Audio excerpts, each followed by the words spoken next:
Constitution का बात कर रहे हैं ना, जो बचाओ हमारा संविधान, बी आर अम्बेडकर साहब का बात करते हैं। अरे भाई, जो कॉन्स्टिट्यूशन जब बना था, बी आर अम्बेडकर साहब ने जो कॉन्स्टिट्यूशन का जो ड्राफ्टिंग कमेटी का चेयरमैन थे, ये भी एक huge myth that this constitution, जो Indian constitution only B R Ambedkar sahab ने लिखे थे और कोई नहीं लिखे थे। Nothing can be more untrue than that. तो अगर जहां आपका टैलेंट और स्किल्स का सम्मान नहीं हो रहा है एंड अपमान एंड कंटेम्प्ट हो रहा है, अगर ये ट्रेंड न शुरू होगा, देन देश जो हमारा माननीय प्रधानमंत्री सोच रहे हैं कि डेवलप्ड बनेगा, ये कैसे हो सकता है भाई?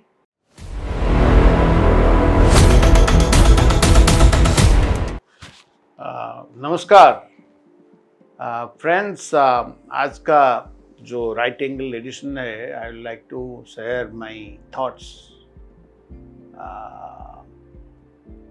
On something that happened yesterday. And ये जो थॉट्स है, ये कोई नए बात नहीं है कि ये इसके पर जो तर्क मैं दूंगा, not exactly their new, but the point is, since the issue that provokes such thoughts to come out, they also need to be shared, because as the issue continues to be alive. So if the issue is alive, then the thoughts resulting from those issues also need to be shared or reminded, so that ultimately people like you will judge the relevance of them. What was that particular event that took place? That took place yesterday at Jantar Mantar. You must have read in the newspapers or seen the shots there in news last evening. I think this intensification of that protest began, I think, yesterday evening at Jantar Mantar in Delhi. And this time, the people who were protesting, they came from the so-called forward class, and they are protesting against this system of reservations that is not only I think these systems are already there, and I think what they are protesting against this, it's ill effects, how that is affecting them. And more important than that, if this system is allowed to continue like this unthinkingly, what will happen to the countries in the future? And I think 3-4 points तो बड़ा relevant मेरे को लगा. Like some students ने बोले कि आप देखिए, लोग नीट एग्ज़ाम के पर सब लोग बोल रहे हैं, एंड हम लोगों को 80% 90% मिलता है, लेकिन हमको एडमिशन नहीं मिलता है। और जिन लोगों को 40 और 50 नंबर में मिलता है, उनको एडमिशन मिल जाता है, क्योंकि उनके लिए रिजर्वेशन है। एंड वो रिजर्वेशन किस बेसिस पर है? Essentially reservation in this country, actually जब हमारा रिजर्वेशन हुआ था पहले, वो एक टेम्पररी मेजर था। जो लोग सब कॉन्स्टिट्यूशन का बात कर रहे हैं ना, जो बचाओ हमारा संविधान, बी आर अम्बेडकर साहब का बात करते हैं। अरे भाई, जो कॉन्स्टिट्यूशन जब बना था, बी आर अम्बेडकर साहब ने जो कॉन्स्टिट्यूशन का जो ड्राफ्टिंग कमेटी का चेयरमैन थे, ये भी एक huge myth that this constitution, जो Indian constitution only B R Ambedkar sahab ने लिखे थे और कोई नहीं लिखे थे। Nothing can be more untrue than that. He was the chairman of the drafting committee. The entire constituent assembly passed that constitution. To say that he only drafted the Indian constitution is nothing but sheer lies. But anyway, that's a different matter. But then वो जो constitution हमारा था, वो था scheduled caste and scheduled tribe लोगों के लिए, and that too it was for 10 years. इसका एक समय सीमा था 10 साल। बट देन वो बढ़ता बढ़ता जा रहा है।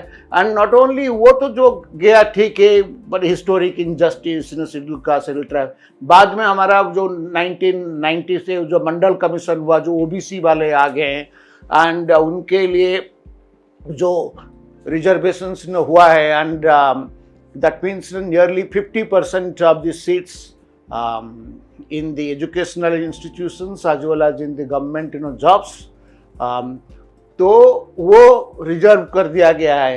एंड वो एक्चुअली ये लोग अभी जो पॉलिटिकल जो डिमांड चल रहा है, जो हमारा राहुल बाबा हमारा opposition leader, and then you know that this Yadavs in UP, Bihar, even everywhere you must be seeing, even you know ये रिजर्वेशन से ऐसे एक चीज़ हो गया, हर जगह पर डिमांड है कि हमको दो, हमको दो, हमको दो, एंड देन वो करके ऐसे तो 90% भी बढ़ जाएगा तो कोई ये नहीं। ये लोग बोलते हैं वो रिजर्वेशन किस में से, कास्ट पर बिलोंग करते हैं, आइडेंटिटी पर, एथनिसिटी पर, दैट आप कौन सा कास्ट को बिलोंग करते हो।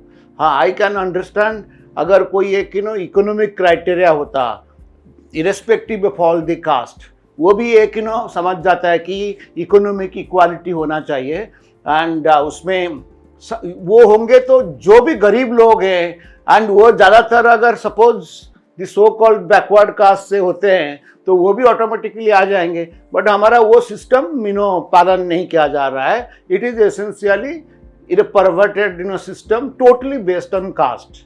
तो एंड इसका जो डिमांड दिन के दिन पर बढ़ता जा रहा है। जब सुप्रीम कोर्ट ने 50% लिमिट लगा दिया, 50%, अभी 10% वो जो मोदी गवर्नमेंट ने रिजर्व किया था, 60% अभी हो गया। अरे भाई, अगर उसने तो रिजर्वेशन, तो we are talking of constitution says that अभी हमारा this is the limitation that have been imposed by the Supreme Court. आप उसको भी नहीं मानते हो। अभी बोलते हो नहीं नहीं, ये जो कास्ट सेंसस करके उसको 90% कर दो, 95% जितना है, ऑन द बेसिस पर तुम इनको लोगों को रिजर्वेशन दो। ये सब ये जो डिमांड के कंटेक्स्ट में, व्हेन ये जो डिमांड हुआ अभी नीट के पर, आप जानते हैं क्या हुआ था, वो एग्जामिनेशन लीक पर दी सो कॉल्ड कॉकरोचेस पार्टी, हमारा जो एजुकेशन मिनिस्टर थे उन्होंने रिजाइन किए हैं। तो वो एक अलग बात है। But the point is that ये जो प्रेजेंट जो सिस्टम है, ये सिस्टम में जो टैलेंटेड बच्चों को निकाला जा रहा है, इसी this is the biggest problem, and I think that is what I want to emphasize on. On the one hand, our Prime Minister is saying we all must work very hard to make India a truly developed country by the year 2047, right? But it does not require any Nobel laureate to say कि कोई Nobel prize मिलने वाला आदमी को ये बोलने को जरिए, कोई भी आदमी भी ये उसको पता है कि अगर आप डेवलप्ड अगर बनोगे, then the prime requirement in your country is skills and talent, right? तो ये जो पद्धति जो चल रहा है हमारा जो system of reservations, whether this system in the country is promoting skills and talents or not, or actually is demonizing talents and skills, because अगर आप कोई 90% की 95% रख के बोला बच्चा को एडमिशन मिलता नहीं है डॉक्टर बनने के लिए, लेकिन 40% और 50% वाला जो बच्चा रखता है, जस्ट बिकॉज वो कोई कास्ट को बिलोंग करता है, ऑन दैट बेसिस उसको एडमिशन मिलता है, देन ये जो टैलेंट और स्किल का ये अपमान है ना नहीं?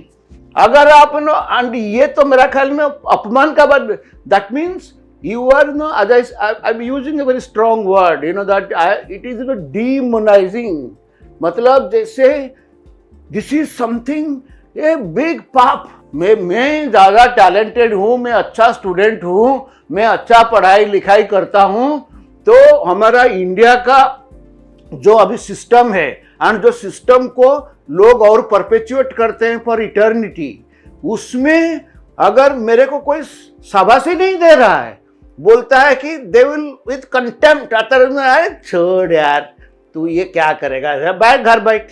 तो अगर जहां आपका टैलेंट और स्किल्स का सम्मान नहीं हो रहा है एंड अपमान एंड कंटेम्प्ट हो रहा है, अगर ये ट्रेंड न शुरू होगा, देन देश जो हमारा माननीय प्रधानमंत्री सोच रहा है कि डेवलप्ड बनेगा, ये कैसे हो सकता है भाई? जब आप आपका कंट्री में टैलेंट का कोई माने नहीं है, आपका टैलेंट है 95% बच्चे घर में बैठते हैं, उनको एडमिशन नहीं देते हो, 40-45% की 50% बच्चों को तुम एडमिशन देते हो, तो तुम डेवलप्ड बन जाओगे? ये तो असंभव बात है। ऑन द अदर हैंड तुम क्या कर रहे हो? मिनी सिविल वॉर्स आप देश भर आप करा रहे हैं। ये जैसे कल बच्चे उतरे थे स्ट्रीट्स में, वो आज दिल्ली में हुआ, कल बॉम्बे में होगा, परसों और कहाँ कोई शहर में होगा। तो जब अगेन डेवलपमेंट का अनदर एक क्राइटेरियन होता है, not only skills and talents but also social cohesion. तुम्हारा अगर कोई कंट्री का सोशल कोहेशन बिगड़ जाता है through this present system, is it not time to review it? But you are not reviewing it, you are no further perpetuating it and competing with one another. I think in a way Mr. Narendra Modi is competing with Mr. Rahul Gandhi, or Mr. Rahul Gandhi is competing with Mr. Sam Akhilesh Yadav. He in turn is competing with somebody else. This is what the country's politics has been reduced to, because आजकल आप जानते होंगे ये अभी census चल रहा है। Census में पहले बार 100 इयर्स के बाद 1933 के बाद पहले बार बोल रहा है कि अभी कास्ट सेंसस न करो। Basic idea is caste census करोगे, उसके बाद जैसे पता लग जाएगा वो, I am not going into how scientific is that और not, that also is another debate, another topic, but then on that basis you will start reserving the things, then where the country will go. Now you are saying, and then that government में इतना नौकरी नहीं है. The whole point is that all told government, whether in the state governments or the central government here, they don't have enough these things. So ultimately you will say that that will extend to the private sector.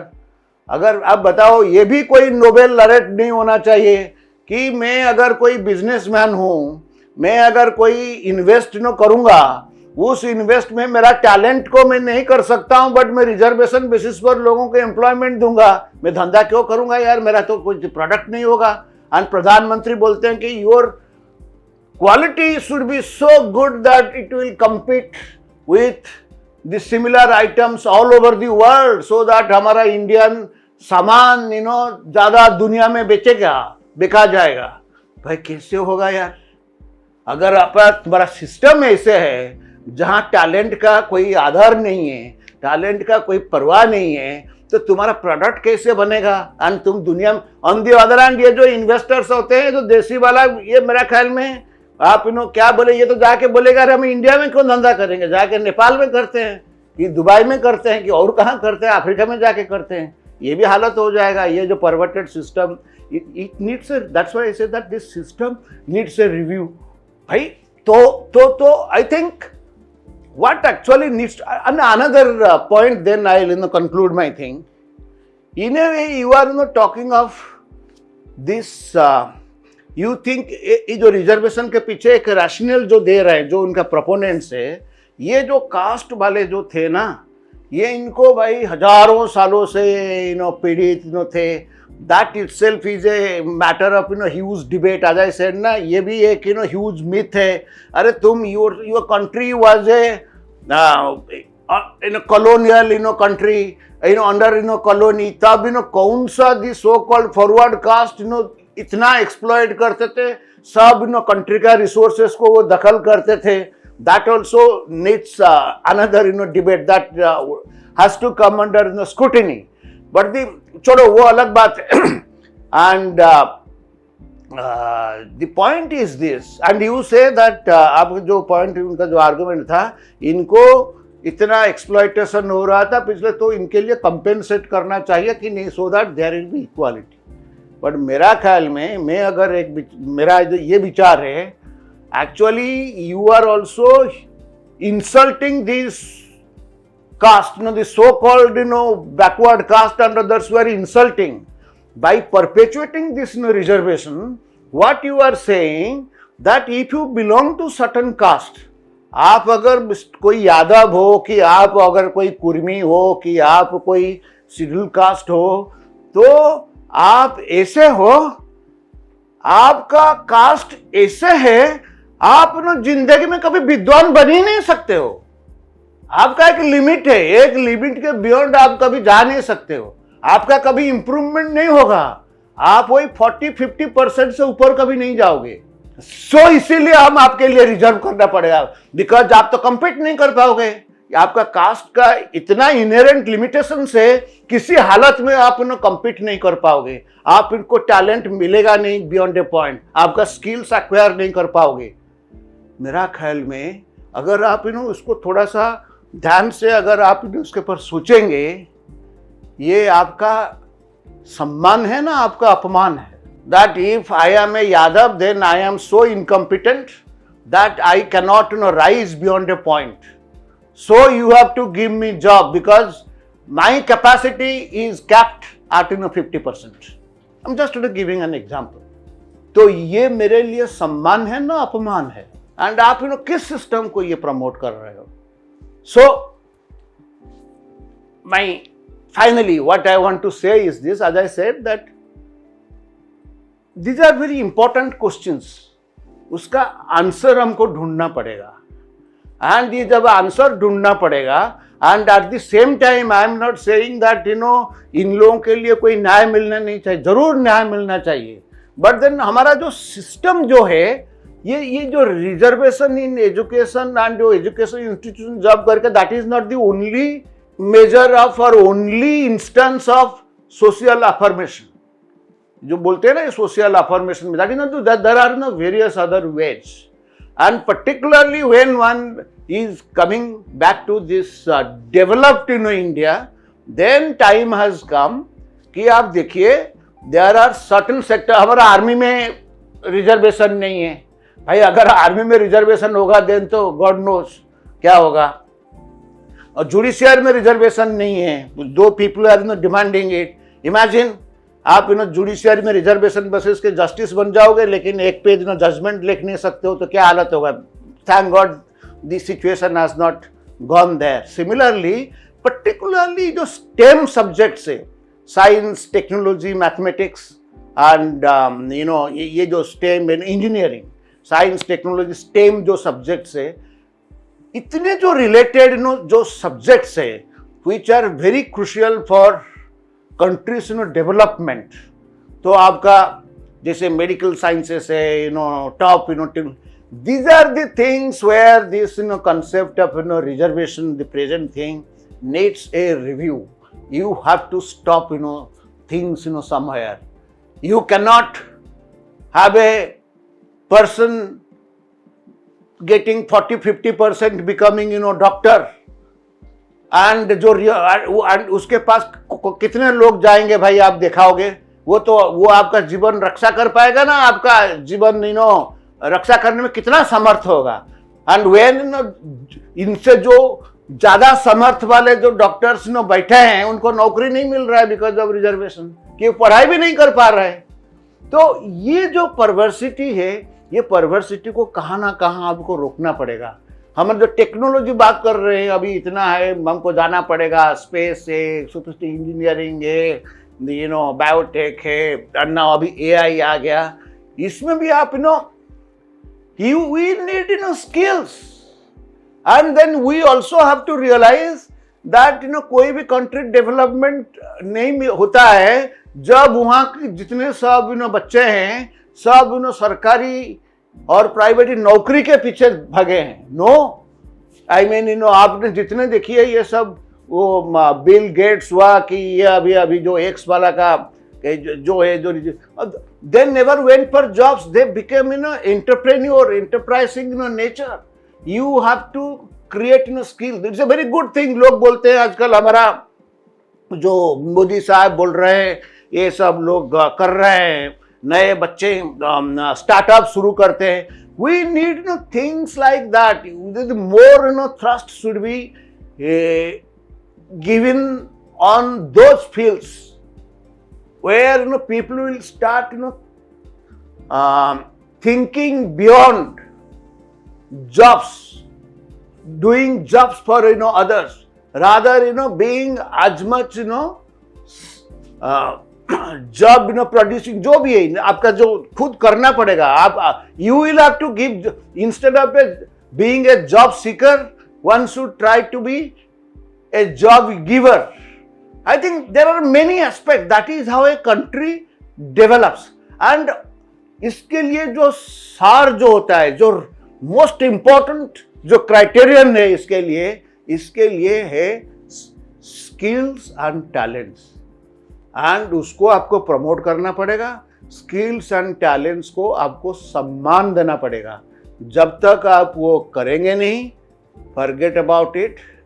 2048 even 1000 साल के बाद भी India will continue to be such a country. ये कभी development हो नहीं सकता है. ये जो विचारधारा में अगर हम कंटिन्यू करते हैं हमारा देश में, एंड हमारा सब politicians as I said are competing among themselves to perpetuate this narrative or this mentality.